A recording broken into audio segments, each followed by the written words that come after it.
ಖಂಡಿತ ಇವರಿಬ್ರು ಒಂದು ನಿರ್ಧಾರಕ್ಕೆ ಬರೋದಕ್ಕೆ ಸಾಧ್ಯನೇ ಇಲ್ಲ. ಹೀಗೆ ಇಬ್ರು ಸಂಬಂಧ ಕಿತ್ತು ಹೋಗೋ ತನಕ ಜಗಳ ಆಡ್ತಾನೆ ಇರ್ತಾರೆ.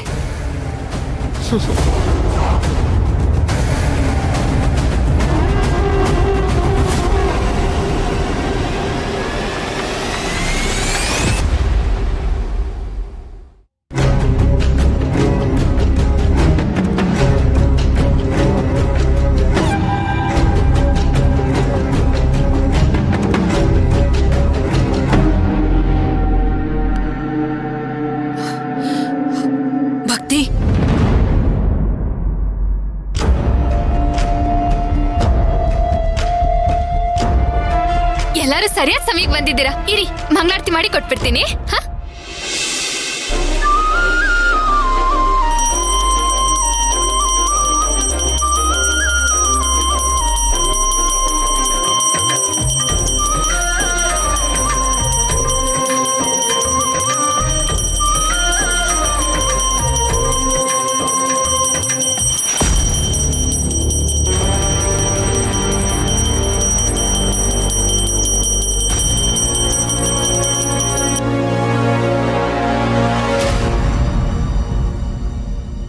ಅಮ್ಮೋರೆ ತಕೋ.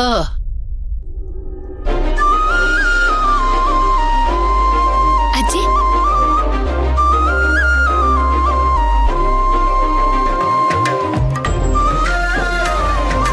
ತಗೊಳ್ಳಿ. ಕೊಡಮ್ಮ.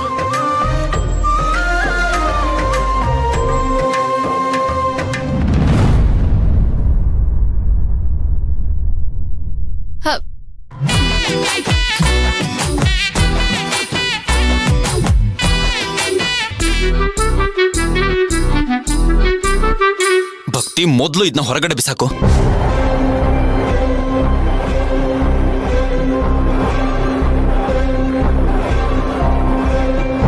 ಯಾಕೆ? ಈ ಮನೇಲಿ ಇದಕ್ಕೆ ಆಸ್ಪದ ಇಲ್ಲ ಅನ್ನೋದು ನಿನಗೆ ಗೊತ್ತಿಲ್ವಾ? ನನ್ನ ಅಮ್ಮನ ಮಗಳು ಅನ್ನೋದು ನಿನಗೆ ಗೊತ್ತಿಲ್ವಾ? ಮಾತಿಗೆ ಮಾತು ಬೆಳೆಸ್ಬೇಡ ಭಕ್ತಿ. ನೀವು ಅಷ್ಟೇ. ಇಲ್ಲಿ ಎಲ್ಲ ನೀವು ಹೇಳ್ದಂಗೆ ಇರ್ಬೇಕು, ನೀವು ಹೇಳ್ದಂಗೆ ನಡ್ಕೋಬೇಕು ಅನ್ನೋದು ಬಿಟ್ಬಿಡಿ. ನೀನ್ ಈ ಮನೆಗೆ ಬಂದಿದ್ಯಾ ಅಂದ್ಮೇಲೆ ಈ ಮನೆ ರೂಲ್ಸ್ ಅಂಡ್ ರೆಗ್ಯುಲೇಷನ್ ಫಾಲೋ ಮಾಡ್ಬೇಕಾಗುತ್ತೆ. ಇದು ನಿಮ್ ನಿಯಮ ಅಂತ ಹೇಳಿ.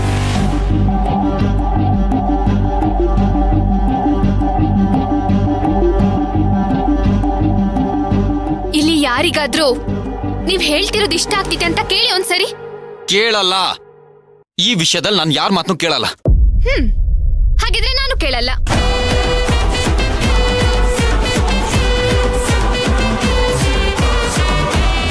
ಅಮ್ಮ ನಾನು ಇದ್ದ ಕಡೆ ಇರ್ತಾಳೆ, ಇರ್ಬೇಕು ಅಷ್ಟೇ.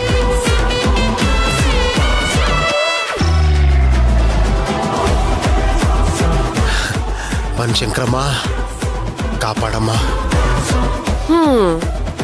ಹಾಗಿದ್ರೆ ಅಗಸ್ತ್ಯ, ನಿನ್ಗೆ ಬೆಳಿಗ್ಗೆ ಎದ್ದೇಳೋದಕ್ಕೆ ಇನ್ಮೇಲಿಂದ ಅಲಾರ್ಮ್ ಬೇಡವೇ ಬೇಡ. ಭಕ್ತಿ ಪೂಜೆ ಮಾಡಿ ಬಾರಿಸೋ ಗಂಟೆ ಸದ್ದೆ ಸಾಕು.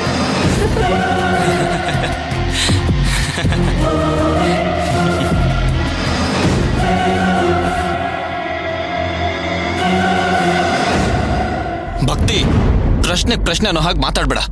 ನೀವು ಅಷ್ಟೇ. ಸರ್ವಾಧಿಕಾರಿ ತರ ಆಡೋದನ್ನ ಬಿಟ್ಬಿಡಿ. ಈ ವಿಷಯದಲ್ಲಿ ನಾನು ಹಾಗೇನೆ, ಯಾರ ಮಾತನ್ನು ಕೇಳಲ್ಲ.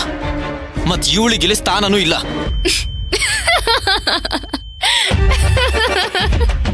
ಏನು? ಅಖಿಲಾಂಡ ಕೋಟಿ ಬ್ರಹ್ಮಾಂಡ ನಾಯಕಿಗೆ ನೀನು ಜಾಗ ಕೊಡ್ತೀರಾ?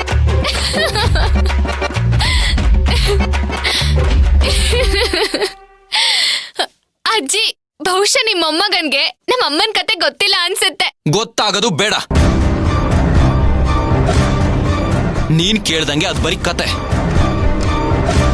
ಕಟ್ಟು ಕತೆ. ಪ್ರಶ್ನೆ ಮಾಡೋರ್ ಬಾಯಿ ಮುಚ್ಚೋ ತಂತ್ರ ಅದು.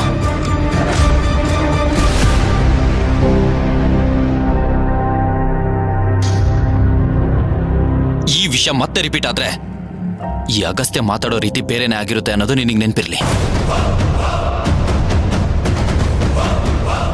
ಎಲ್ಲಿಗೆ ಹೋಗ್ತಿದ್ದೀರಾ? ನನ್ನ ಉತ್ತರನು ಕೇಳ್ಬಿಟ್ಟೆ ಹೋಗ್ಬೇಕಲ್ವಾ? ಇದೇ ನಿನ್ ಕೊನೆ ನಿರ್ಧಾರ ಆದ್ಮೇಲೆ ಮತ್ತೆ ಮಾತಾಡೋದು ಏನಿದೆ? ಹಾಗಿದ್ರೆ ಈ ಮನೇಲಿ ನೀವು ಮಾತ್ರ ಇರೋದಾ? ಈ ವಿಷಯದಲ್ಲಿ ನನ್ನ ತೀರ್ಮಾನನೇ ಕೊನೆ. ನನ್ನ ಮನೇಲಿ ನಾನು ಹೇಳಿದೆ ನಡಿಬೇಕು ಅಷ್ಟೇ. ಅದೇಗಾಗತ್ತೆ ಅಜ್ಜಿ? ಮದ್ವೆ ಆದ್ಮೇಲೆ ಹೆಣ್ಮಕ್ಳಿಗೆ ಗಂಡನ್ ಮನೆನೇ ಅವಳ ಮನೆ ಅಲ್ವಾ? ಹೌದು ಹೌದು. ಗಂಡನ್ ಎಲ್ಲಾ ವಿಷಯದಲ್ಲೂ ನನ್ ಪಾಲ್ದಾರಳ್ ತಾನೆ. ಹೌದು ಹೌದಮ್ಮ ಭಕ್ತಿ, ಸರಿಯಾಗಿ ಹೇಳಿದ್ಯಮ್ಮ ನೀನು. ಮದ್ವೆ ಆದ್ಮೇಲೆ ಹೆಣ್ಣಿಗೆ ಗಂಡನ ಮನೆನೇ ಪ್ರಪಂಚ. ಅದೇ ಅವಳು ಸ್ವಂತ ಮನೆ ಆಗುತ್ತಮ್ಮ. ಅದಕ್ಕೆ ಅಲ್ವಾ ಇಷ್ಟು ವರ್ಷ ನಮ್ಮನೆ ಆಗಿದ್ದ ಅಮ್ಮನ ಮನೆ ತವ್ರ ಮನೆ ಅಂತ ಆಗೋದು ಅಲ್ವಾ? ಮತ್ತೆ ಹಾಗಿದ್ರೆ ಇದು ನನ್ ಗಂಡನ್ ಮನೆ, ಅಂದ್ರೆ ನನ್ನ ಮನೆ. ನನ್ನ ಮನೇಲಿ ನಾನ್ ಯಾಕೆ ನನಗೆ ಇಷ್ಟ ಬಂದಂಗ್ ಪೂಜೆ ಪುನಸ್ಕಾರ ಮಾಡ್ಬಾರ್ದು? ಏ ಹೌದಮ್ಮ ಭಕ್ತಿ, ಧಾರಾಳವಾಗಿ ಮಾಡ್ಬೋದು. ಆಹಾ, ಅಲ್ವಾ ಅತ್ಗೆಮ್ಮ? ಚಿಕ್ಕಿ, ನಾವಿಬ್ರು ನಿಜವಾದ ಗಂಡ ಹೆಂಡತಿ.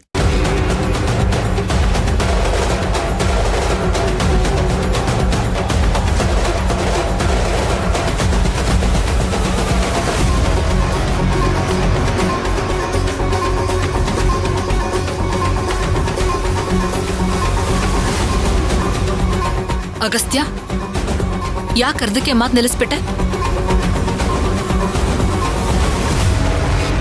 ಹೇಳಗಸ್ತ್ಯ.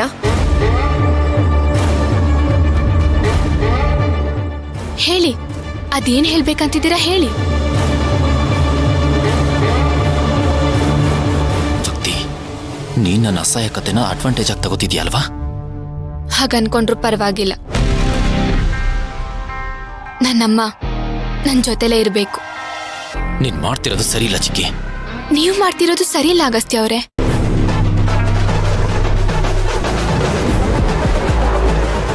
ಅಮ್ಮನ ನೀವಿಲ್ಲಿರೋದಕ್ಕೆ ಒಪ್ಪಿಗೆ ಕೊಡ್ಲಿಲ್ಲ ಅಂದ್ರೆ ನಾನು ನಿಮ್ ಮಾತನ್ನ ಕೇಳಲ್ಲ.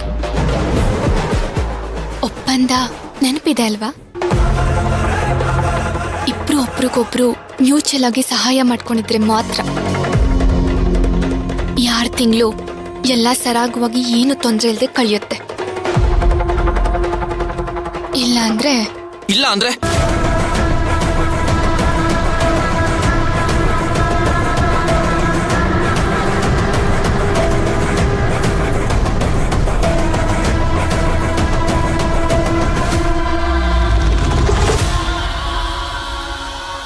ಏನಾಯ್ತು ಅಗಸ್ತ್ಯ?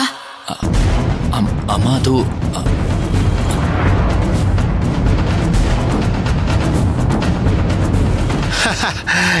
ಯಾಕಾಗಸ್ತಿರೇ, ನಿಮ್ಮ ಮಡದಿ ಮಾತು ಕೇಳ್ತಿದ್ದೀನಿ ಅಂತ ಹೇಳ್ಕೊಳಕ್ಕೆ ಹಿಂಜರಿತಿದ್ದೀರಾ? ಏನಮ್ಮ ಭಕ್ತಿ, ಗಂಡ ಹೆಂಡತಿ ಮಧ್ಯೆ ಗುಸು ಗುಸು ಪಿಸು ಪಿಸು ತಾಗ ಇದೆಲ್ಲ ಇರ್ಬೇಕಾದ್ದೆ. ಆತರ ಏನೂ ಇಲ್ಲ ಚಿಕ್ಕಪ್ಪ. ಪೂಜೆ ಮಾಡೋದ್ ಬೇಡ ಅಂತ ಹೇಳ್ತಿದ್ದೆ ಅಷ್ಟೇ. ನಾನು ಕೂಡ ಪೂಜೆ ಮಾಡ್ಲೇಬೇಕು ಅಂತ ಹೇಳ್ತಿದ್ದೆ ಅಷ್ಟೇ. ನನ್ ರೂಮಲ್ಲಿ ಪೂಜೆ ಮಾಡೋ ಅವಶ್ಯಕತೆ ಇಲ್ಲ. ಅಷ್ಟೇನಾ ನಿಮ್ ಸಮಸ್ಯೆ? ಇಲ್ಲಿ ಪೂಜೆ ಮಾಡಕ್ಕಾಗಲ್ಲ ಅಂದ್ರೆ ದೇವ್ರ ಮನೇಲಿ ಪೂಜೆ ಮಾಡ್ತೀನಿ. ಆಗ ನಿಮ್ಗೆ ಊದಿನ ಕಡ್ಡಿ ಪರಿಮಳ, ಗಂಟೆ ಶಬ್ದ ಇದ್ಯಾವುದು ಬರಲ್ಲ. ಇವಳ ಮನೆ ಬೀಗ ತೆಗೆಯೋದಕ್ಕೆ ನಾನ್ ಬಿಡೋದಿಲ್ಲ.